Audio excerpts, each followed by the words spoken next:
Hello everyone, আমি অনির্বাণ। আমাদের চ্যানেলে আপনাদের সকলকে স্বাগত। তো এই ভিডিওতে আমি কথা বলতে চলেছি শাস্তি ছবির ট্রেলারের ব্যাপারে। তো চলুন ভিডিওটি শুরু করা যাক।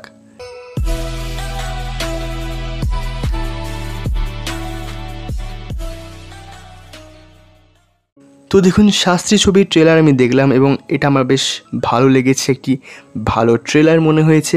তো এখানে গল্পটা কিছুটা এরকম যে মিঠুন চক্রবর্তীর যে ক্যারেক্টারটা, সে কিন্তু প্রথম জীবনে খুব দুঃখী ছিল। সে মনে করতো যে যদি একজন ভালো জ্যোতিষ কেউ থাকতো তাহলে তার সঙ্গে থেকে বা তার সহায়তায় সে কিন্তু জীবনে উন্নতি করতে পারত। এবং এই মিঠুন চক্রবর্তীর ক্যারেক্টার পরবর্তীতে শাস্ত্রী সেজে একজন বড় জ্যোতিষে পরিণত হয়।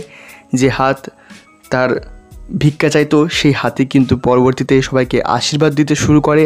এবং এখানে সোহমের যে ক্যারেক্টারটা রয়েছে, সোহম এখানে একজন অ্যাস্ট্রোফিজিসিস্ট। তো সে কিভাবে এখানে শাস্ত্রীর বিরুদ্ধে দাঁড়িয়ে আছে, এটাই আমাদের দেখার বিষয়। আমার বেশ ট্রেলারটা এঙ্গেজিং লেগেছে, বেশ ভালো লেগেছে। এখানে আমি সেই OMG বা পিকের মতো যে ভাইব, সেরকমই কিছুটা দেখতে পেয়েছি। এবং ধর্ম ও বিজ্ঞানের যে একটা লড়াই, বিশেষত ধর্মীয় কুসংস্কার বা বিজ্ঞানের ধর্মীয় কুসংস্কার ও বিজ্ঞানের মধ্যে যে লড়াই, সেটাও কিন্তু বেশ ভালো এখানে ফুটে উঠছে। তো আমার এই ট্রেলারটা বেশ ভালো লেগেছে। এবং মিঠুন কিন্তু অনেক দিন পরে আবার ফিরছেন।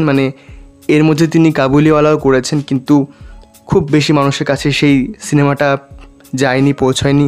যেমন প্রজাপতি পৌঁছেছিল মানুষের কাছে, বেশ হিট করেছিল। এখানে কিন্তু শাস্ত্রী ছবি বেশ বড় একটা রিলিজ হতে চলেছে।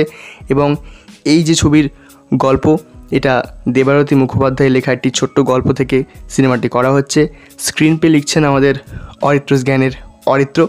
তো আমি বেশ এক্সাইটেড যে ছবিটা কেমন টেক্কা দিতে পারে টেক্কা ও বহুরূপীকে, এবং পুজোর যে বিজনেসটা, সেখানে এটি কীভাবে জায়গা করে নিতে পারে সেটাই দেখার।